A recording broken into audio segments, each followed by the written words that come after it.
My mom works in an office, so stories like this hit home. This isn't just story for clicks. It's about real people, real choices, and moments that change everything. If you ever done everything right and still get nothing, this story is for you. So we can recognize ourselves and stop repeating the same painful mistakes. You should have seen his face when I handed him the letter. Pale as printer paper, voice cracking like a puberty encore. He actually said, "Is this a joke?" Like my silence for the last 2 weeks wasn't its own answer. But let me back up. The room still smelled like burnt Keurig and old carpet glue when I clicked to the final slide. Deployment complete, uptimes green, budgets blue, every item on the roadmap hit, some twice. I looked out over the conference table like I always did. Half asleep directors blinking into their coffee mugs, two C-suite folks scrolling their phones, and Mark, our VP, holding court like a bored emperor. He didn't even bring the printed deck I'd prepped.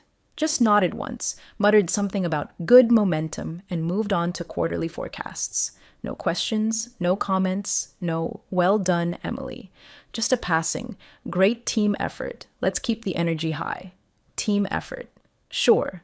For those new here, this is how corporate gaslighting looks with a cardigan on. 14 months I'd owned that deployment. Tech stack rebuild, vendor integration, 2 failed legacy systems duct taped together with my weekends and burnt PTO.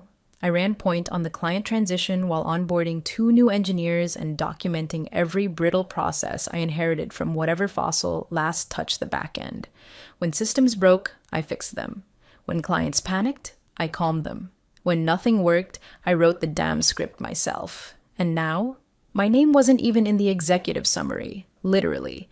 I checked the printout afterward in the ladies' room. They listed the deployment team as a bullet point under miscellaneous. I wasn't even that. Before I go on, if you're the 97% of folks who listen to stories like these but haven't hit subscribe, do me a favor. Click it. Like the video. It helps the team keep digging up these stories and sharing them with folks who know exactly what this feels like. Okay, back to it. After the meeting, I walked past Mark in the hallway. He didn't make eye contact, just said, "Let's circle up next quarter, yeah?" And kept moving, like I was a calendar invite he'd already postponed twice.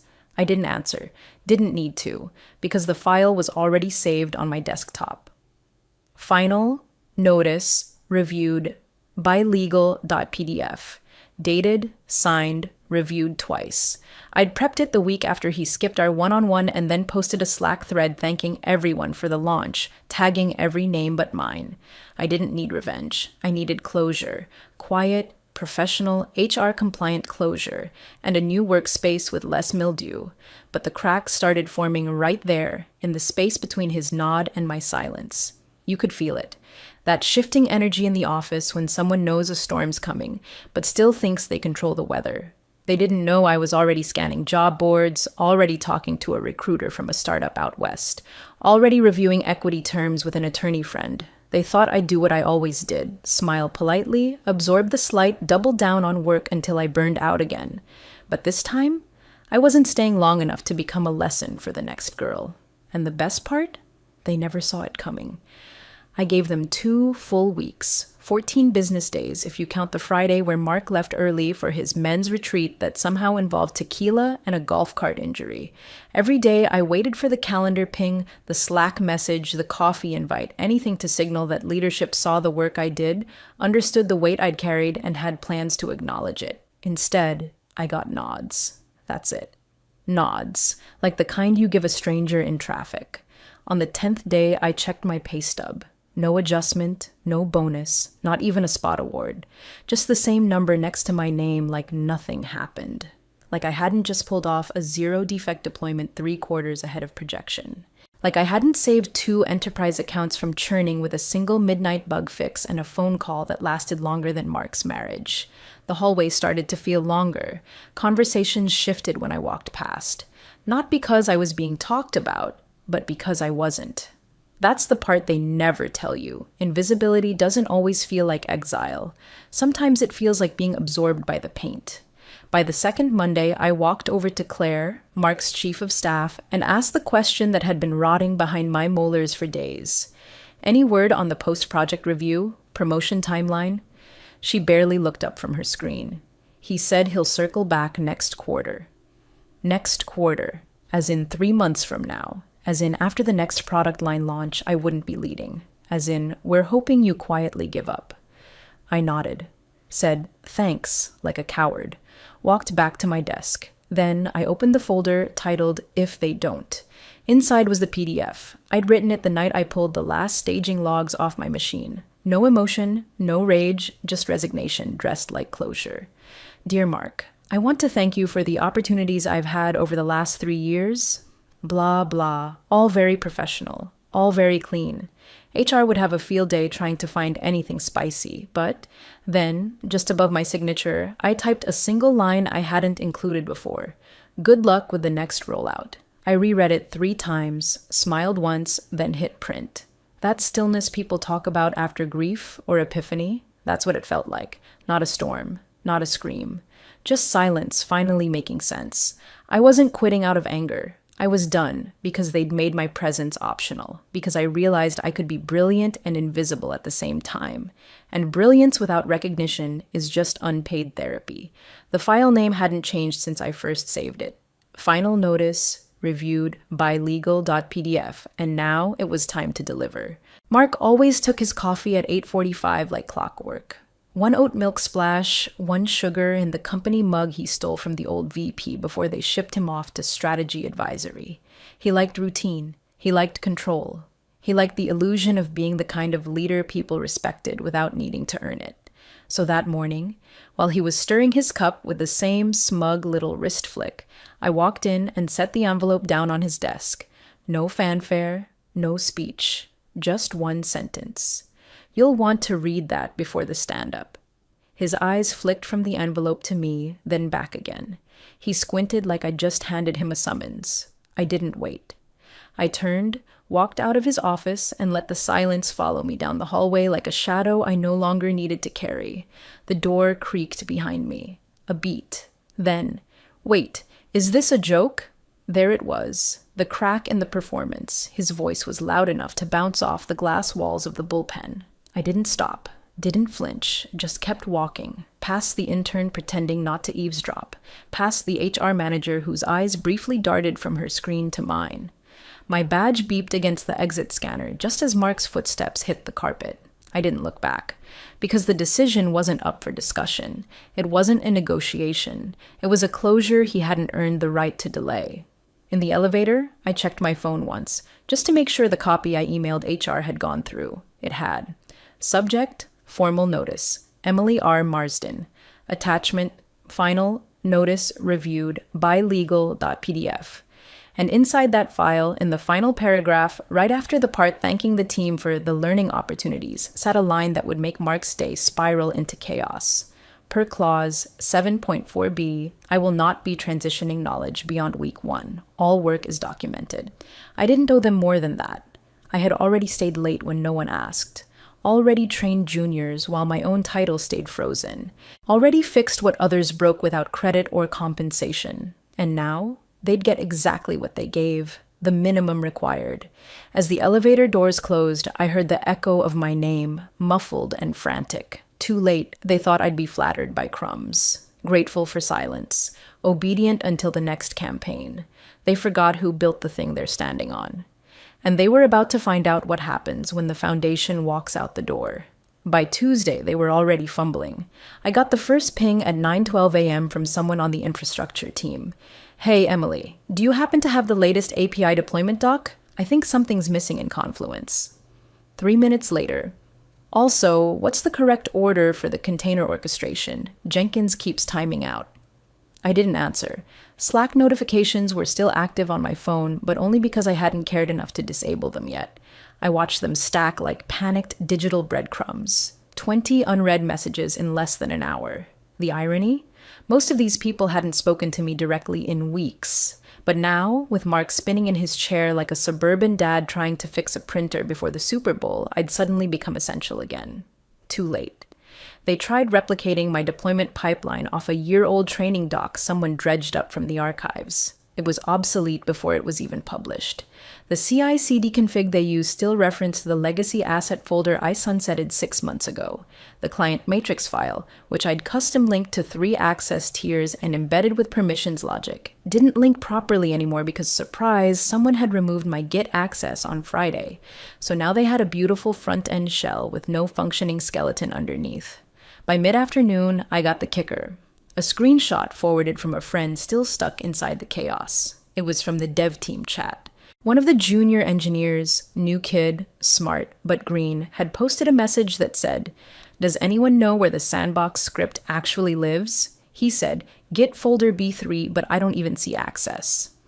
Oh, B3, bless his heart. B3 was a nickname, short for Brenda's third mistake. A private joke I used in my own branching system after spending 3 days untangling a mess that Brenda, the engineer turned product evangelist, left behind before she jumped to that doomed crypto startup. The folder wasn't labeled B3 in Git. It was nested under Recovery Assets Beta 2 because I was the only one paranoid enough to build a backup workflow inside a beta flag and document it in an encrypted repo I stored locally. Of course they couldn't find it. Of course, no one remembered. Because when you're the one who always catches the falling plates, people forget gravity even exists. And still, I stayed quiet. No response, no rescue. Not because I wanted them to fail, not even out of spite, but because silence is its own kind of closure, the kind you choose when your work gets praised in private and forgotten in public, the kind that says if you only value the structure when it starts cracking, you never deserve the architect. The COO sent a calendar invite that evening, requesting 15 mins to clarify deployment retention plan. I declined. I didn't need to clarify anything. I'd already built the thing. They were just now realizing what happens when the one person who knew where every thread tied off finally lets go of the yarn. And the unraveling had only just begun. Thursday's leadership sync was already 20 minutes late when Mark finally joined the call. His tie was crooked, probably from rushing, and the digital background behind him flickered like even Zoom didn't want to make eye contact. Someone tried breaking the awkward silence with a joke about server maintenance. No one laughed. The roadmap he screen shared looked off. The colors were wrong. The milestone flags were outdated, and 2 deliverables, Q3 audit prep and the API security patch, were just gone. Like no one had ever told him they existed. Except they had. I had. Repeatedly. In meetings, in Jira, in the slide deck I presented not even 2 weeks ago. The same deck he glanced at once before saying, "Great team effort," and moving on to his next coffee. Now here he was, pretending to steer the ship while waving an old map and hoping no one noticed we were already off course. And then came the moment. The COO leaned forward on the call, her voice like steel under velvet. "Mark, I'm looking at the dashboard and don't see a traceable compliance audit trail for the recent rollout. Where is it logged?" Mark blinked, clicked, shifted in his seat. Should be in the release binder," he said, trying to sound casual. It wasn't. Because there was no release binder. Because that binder had lived on my encrypted local drive, updated weekly, compiled quarterly, and synced to the secure share only accessible by me and legal. A drive I wiped clean the moment my badge deactivated, per protocol. I wasn't being vindictive, I was being compliant. The policy was clear. Personally owned architecture, scripts, tools, databases, local caches must be deleted or transferred prior to separation. I had done both. Thoroughly. By the book. But Mark didn't read the book. He skimmed summaries, delegated details, and assumed the binder would just magically reappear like it always had. That I would. He stammered something about circling back, then tried pivoting to next quarter's metrics, but the damage was done. The silence on the call wasn't the kind that waits politely. It was the kind that weighs decisions. I wasn't there, but I heard about it within the hour. A friend in finance texted me. "What the hell did you leave them with?" Mark's sweating bullets. I didn't respond. Not because I was smug, because there was nothing left to say. Nothing that hadn't already been documented, backed up, handed off, and signed for. Later that night, I got a formal email from legal. Subject: Follow-up on off-boarding compliance. Hi, Emily. Just confirming. Did you remove all personally owned architecture upon departure? I replied 5 minutes later. Yes, as per offboarding compliance policy, let me know if you need the time-stamped checklist. No exclamation points, no smiley faces, just a clear, quiet record of a woman who did her job, documented her work, and walked out before the rot could claim her too. Because silence isn't always the absence of sound. Sometimes it's proof you already said everything that mattered, loud enough the first time. Friday morning started with a system-wide alert they thought was just a false positive, until every attempt to push the infrastructure update failed. Like, full stop failed. Jenkins stalled at 6%, pipeline logs froze, and by 8:03 a.m., the product owner was fielding her third client email with the subject line, Urgent, Deployment Rollback Request.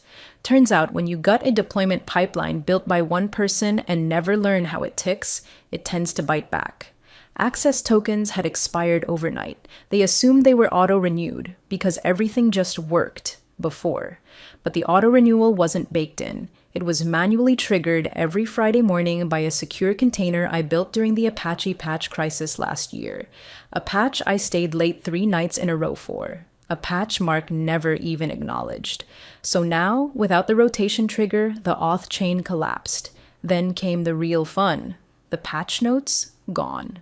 Not missing, just not where they thought they'd be, because someone, probably in a panic earlier that week, had wiped the shared release folder clean, trying to reset everything without understanding what half the files did.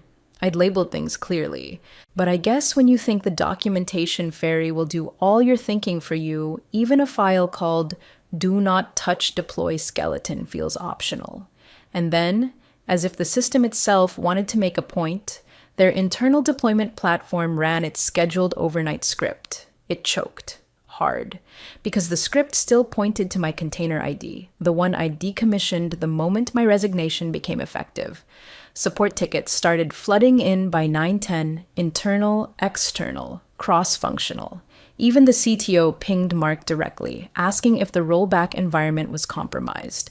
Mark, of course, tried to override the system manually, and that's when he met the brick wall I'd built with my own hands. The override command failed. The system spat back one beautiful, brutal line. Token owner Bar R. Marsden resigned. Escrow rotation required. It hung there on the screen like a ghost of all the times they took my work for granted. Escrow rotation had been my idea, one I fought to implement after a vendor almost deleted a live database with a misplaced push.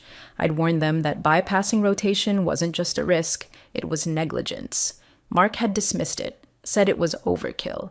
Approved it anyway because the COO liked the way I explained it during the compliance walkthrough. Now he was locked out of his own system by a security protocol he never understood, built by a woman he forgot to credit. And I wasn't even there to see it. Did I gloat? No. I poured my coffee, sat on my balcony, watched the snow fall over the rooftops. Distant thunder. Somewhere in that office, people were panicking. Executives were dialing in from home. Engineers were trying to reverse engineer a system built out of sleepless nights and soft warnings.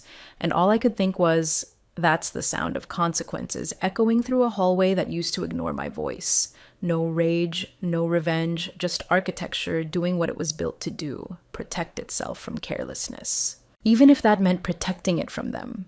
Monday morning started with a 9:04 a.m. call from a number I didn't recognize, but I already knew who it was. HR. Her tone was soft, almost apologetic, like she'd drawn the short straw pulling my file. Hi, Emily. Mark would like to speak with you. He's asked if you'd consider returning, temporarily, just to help smooth the transition. I smiled into my coffee. I appreciate the outreach, I said, but I've already transitioned everything that was mine to transition. It's all documented. She cleared her throat. He's hoping for a bit of hands-on guidance, even just for a week. Of course he was, because now the infrastructure was bleeding and the band-aids weren't holding. Because they'd realized team effort doesn't mean much when no one on the team knows where the wiring runs. Because suddenly, the woman whose name they forgot to include in the summary was the only one who could explain how not to crash the ship. I said, I'm not available for that. I left cleanly, on time, and by the book. There was a pause. Then, would you consider a consulting rate? A few hours later, Mark himself called. His voice was a little too upbeat. Hey, Emily. Glad we could connect. So, look, I think we got off on the wrong foot post launch. I'd love to bring you back on for a few weeks.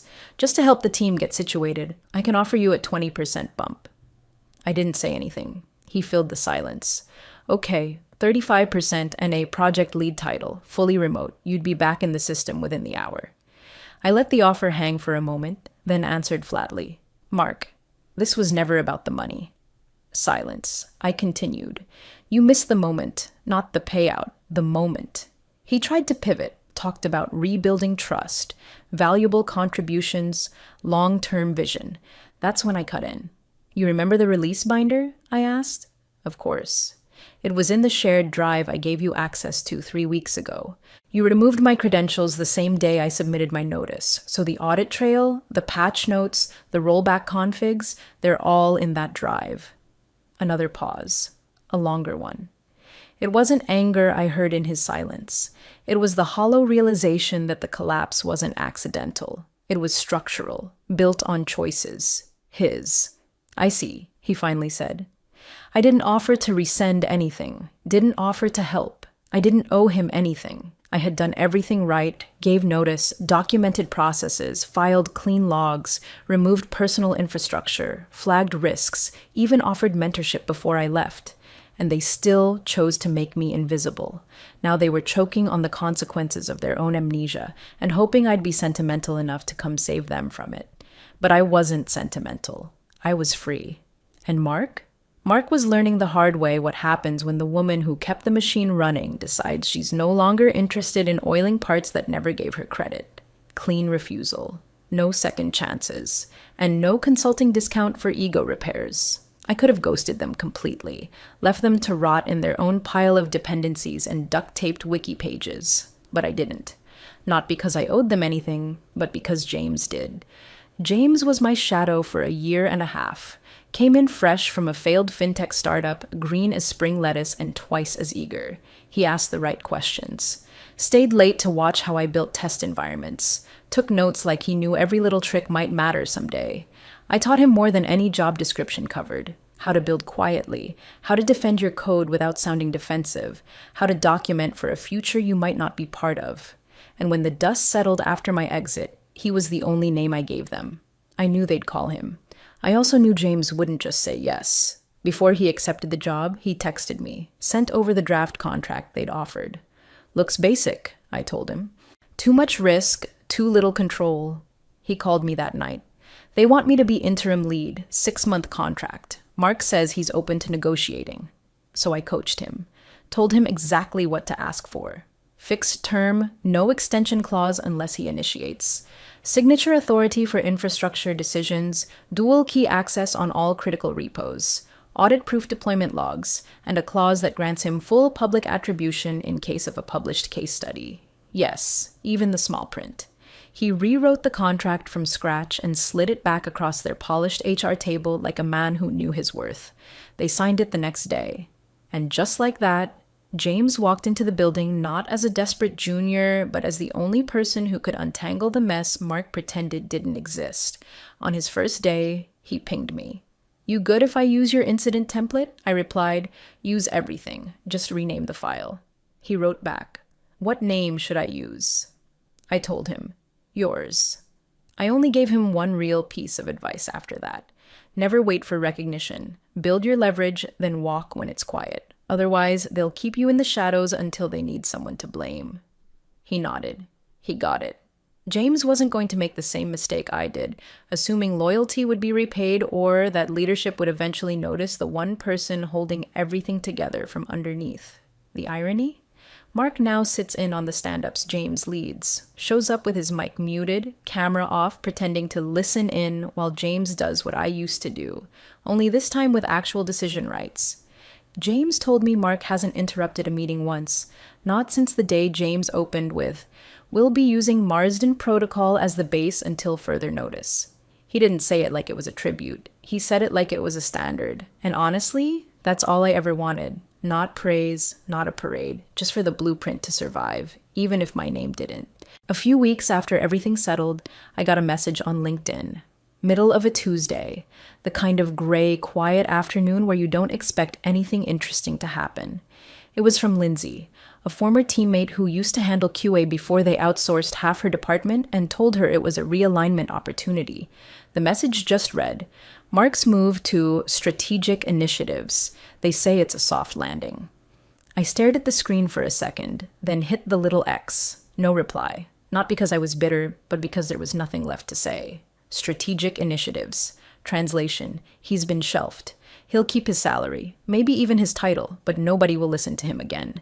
They've tucked him away in some broom closet of corporate ambiguity until he either retires or resigns. It's the business equivalent of a nursing home for executives who flew too close to a fire they pretended wasn't real. And honestly, it tracks. Meanwhile, the project I bled for, the one that launched clean, under budget, with uptime metrics that made our CTO's teeth sweat, it's now proudly featured as a case study on the company website. Innovative infrastructure overhaul, a scalable transformation. Only one name is listed under project lead, James Renner. I didn't flinch. He earned it. He knew what it cost. Knew how many nights I spent rebuilding workflows from scratch because legacy garbage kept breaking every time someone sneezed near a Jenkins node. He was there when I stayed late to explain the auth tree to a compliance officer who thought SAML was a spreadsheet typo. He was there. He saw it. So if they're going to slap someone's name on the plaque now, I'm glad it's his. As for me, I work from a home office now. Mostly freelance architecture, some back-end rebuilds, a few consults here and there for early-stage startups that still know how to say thank you without needing a calendar reminder. No office politics. No frantic badge scans. No pretending I care about Mark's weekend at the lake with his second wife and her gluten-free rescue cat. Just real work, real trust, real time. I track my hours, I send my invoices, I get paid, I move on. Sometimes I still think about the moment I printed that resignation letter, the way it felt in my hand. Final, sharp, weightless. I didn't need applause, didn't need a corner office or a title with too many syllables. I just needed a clock. Because when the moment passed, so did I.